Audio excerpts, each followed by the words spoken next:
होते हुए मोतली मोड की तरफ डाइवर्ट किया जा रहा है।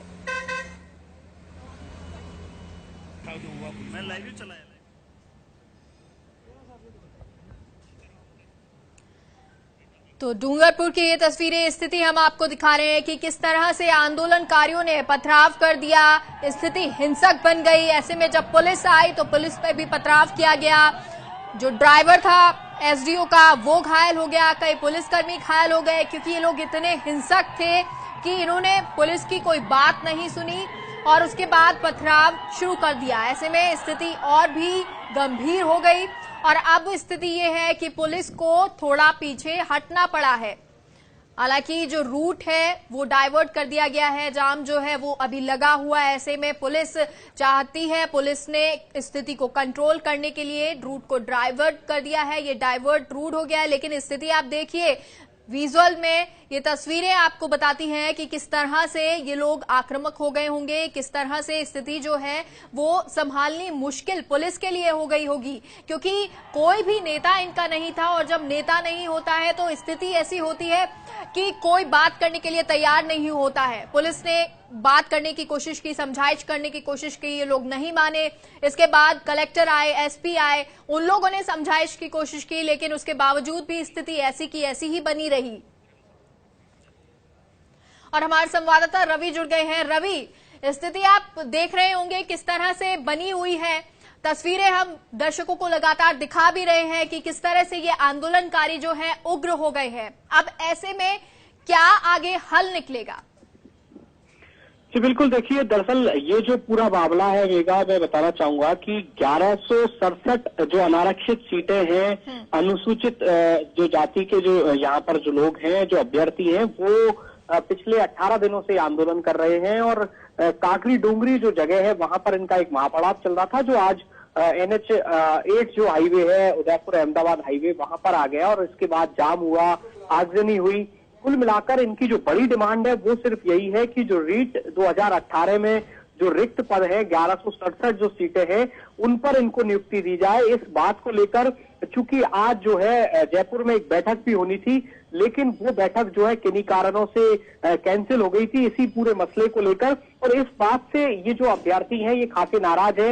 इनका कहना है कि जनजाति समाज जो है वो लगातार सरकार को इस बारे में अवगत करा रहा है और आज एक बैठक भी होनी थी जो है 24 सितंबर को, लेकिन वो बैठक जो है कल 23 सितंबर को इसकी सूचना जो है वो आ गई थी कि बैठक स्थगित कर दी गई, जिसके बाद से जो है ये जो अभ्यर्थी हैं ये खासे नाराज थे और इन्होंने ये जो आगजनी की घटना हुई है, काफी तादाद में जो पुलिस के वाहन है वो जलाए गए हैं और सबसे बड़ी बात यह है कि उदयपुर से अतिरिक्त जाब्ता जो है वो यहाँ पर भेजा गया है। उदयपुर पुलिस जो है वो अलर्ट मोड पर है, क्योंकि उदयपुर और डूंगरपुर सीमा से सटी हुई जगह है, काकरी डोंगरी जो जगह है, यहाँ पर भारी तादाद में तकरीबन 5 से 6 हजार की तादाद में ये जो लोग हैं ये बताए जा रहे हैं और पुलिस पर पथराव किया।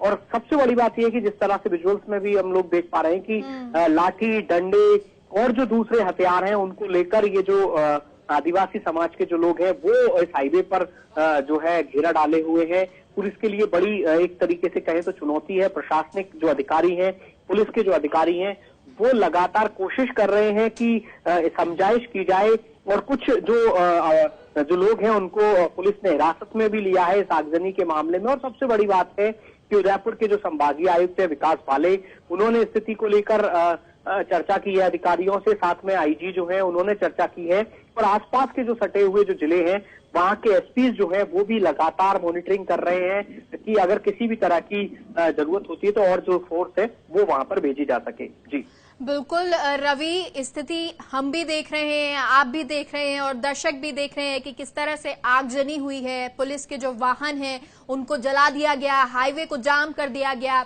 आक्रामक ये लोग बने हुए हैं और अभी भी कुछ भी जो समझाइश है, कुछ भी वार्ता जो है वो ये नहीं करना चाहते हैं।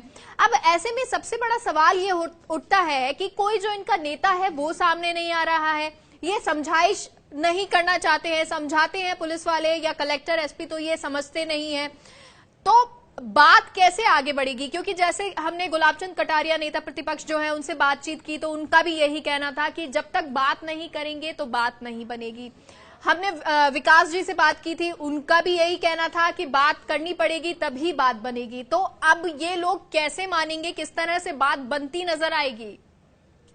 जी बिल्कुल, देखिए मेघा, मैं सबसे पहले बताना चाहूंगा कि ये जो पूरा आदिवासी इलाका है, आदिवासी जो बेल्ट है, यहाँ पर सबसे ज्यादा अगर प्रभाव किसी का होता है तो वो यहाँ के जो स्थानीय लीडर्स हैं, जो आदिवासी लीडर्स हैं, उनका प्रभाव माना जाता है। लेकिन चूंकि वो जो लीडर्स हैं वो पिछले 18 दिनों में बहुत ज्यादा सक्रिय नजर नहीं आए, उन लोगों ने भी बहुत ज्यादा बात करने की कोशिश जो है वो इन अभ्यर्थियों के साथ नहीं की, ताकि ये जो पूरा मसला है, मसौदा जो है वो एक टेबल पर आकर और चर्चा का विषय हो सके। लेकिन दूसरी तरफ जो अभ्यर्थी हैं उनका कहना है कि राज्य सरकार को पिछले 18 दिनों में वो इस पूरी घटना से अवगत करा चुके हैं, लेकिन कोई निस्तारण नहीं हुआ। तो अब जो इस पूरे मसले का अगर निराकरण हो सकता है तो स्थानीय और जो क्षेत्रीय जनप्रतिनिधि हैं उनके स्तर पर हो सकता है। लेकिन चूंकि तादाद बहुत बड़ी है, काफी तादाद में, और देखिए इन्होंने अपने परंपरागत अंदाज में इस इलाके में आदिवासी जो हैं वो जब अपने लोगों को इकट्ठा करते हैं तो ढोल बजाकर और इकट्ठा किया जाता है, और ढोल बजाया गया बाकायदा परंपरागत तरीके से, और भारी तादाद में जो लोग हैं वो यहाँ पर एकत्र हो गए। तो ऐसे में अब जो है सबसे बड़ी बात यही है कि इतने सारे लोगों में एक जो लीडरशिप जो है कि कौन लीड कर रहा है, इस बात को तय करना बड़ा मुश्किल हो रहा है जो पुलिस और प्रशासन है उनके लिए। तो ऐसे में पुलिस के जो स्थानीय स्तर पर जो अधिकारी हैं वो ये कोशिश कर रहे हैं कि इन तमाम लोगों में जो लीड कर रहे हैं कुछ जो अभ्यर्थी हैं उनसे चर्चा की जाए, उनको समझाइश की जाए। लेकिन बड़ा जो रोल इसमें प्ले होगा, जो बड़ा रोल जो निभाएंगे वो लोग जो हैं वो यहाँ के स्थानीय जनप्रतिनिधि हैं।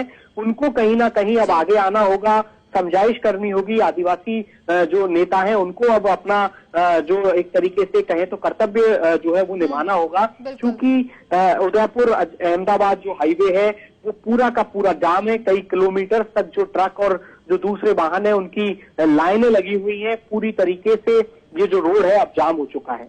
बिल्कुल, रोड जाम है, हाईवे है, और हाईवे पे ट्रक भी है, बहुत सारे लोग निकलते हैं। ऐसे में ये हाईवे जो है वो क्लियर कराना भी बहुत जरूरी है। अब क्या स्थानीय नेता प्रशासन से बात करेगा या प्रशासन कोशिश कर रहा है स्थानीय नेताओं से बात करने की, ये आपसे जानेंगे। रवि, आप रुकिए, हमारे साथ संवाददाता हमारे पुनीत भी जुड़ गए हैं। पुनीत, फिलहाल अपडेट दीजिए। मैं बताना चाहूंगा कि रात शादी होने के बाद अब अंधेरा हो चुका है और के सामने पूरी स्थिति मतलब विहीन हो चुकी है, कुछ दिखाई नहीं दे पा रहा है और लगातार टीयर फायर चल रहे हैं। लेकिन चारों तरफ से पत्थर रख आ रहे हैं, हम लोग भी एक पत्थर की ओर में छुपे हुए हैं और इस तरीके से आप सभी से रूबरू हो पा रहे हैं। हालात ये है कि अभी कुछ बीजेपी नेताओं या कुछ आदिवासी नेताओं से प्रशासन की चर्चा की बात सामने आई है और कुछ वाहनों में भी आग, सरकारी वाहनों में आग लगा दी गई है, इसकी भी जानकारी दी आई है मौके पे। और डूंगरपुर से फायर ब्रिगेड रवाना हुई है, लेकिन फायर ब्रिगेड भी मौके पर पहुंच पाई, संभव नहीं है। हो सकता है कि फायर ब्रिगेड को भी आग के हवाले कर दिया जाए। पुलिस काफी पीछे के करीब 10 किलोमीटर का एरिया कॉर्डन आउट कर दिया गया है इन लोगों द्वारा, और अब पुलिस डूंगरपुर जिले की सीमा से आगे निकल रही है। उदयपुर और डूंगरपुर जिले की सीमा पर इन लोगों ने पूरा कब्जा बना लिया है। जी बिल्कुल, स्थिति जिस तरह से आप पुनीत बता रहे हैं बहुत चिंतनीय है, बहुत खराब अभी बनी हुई है, लेकिन फिलहाल अपडेट आपसे लेते रहेंगे। पुनीत, बहुत बहुत शुक्रिया आपका, और रवि आपका भी बहुत बहुत शुक्रिया।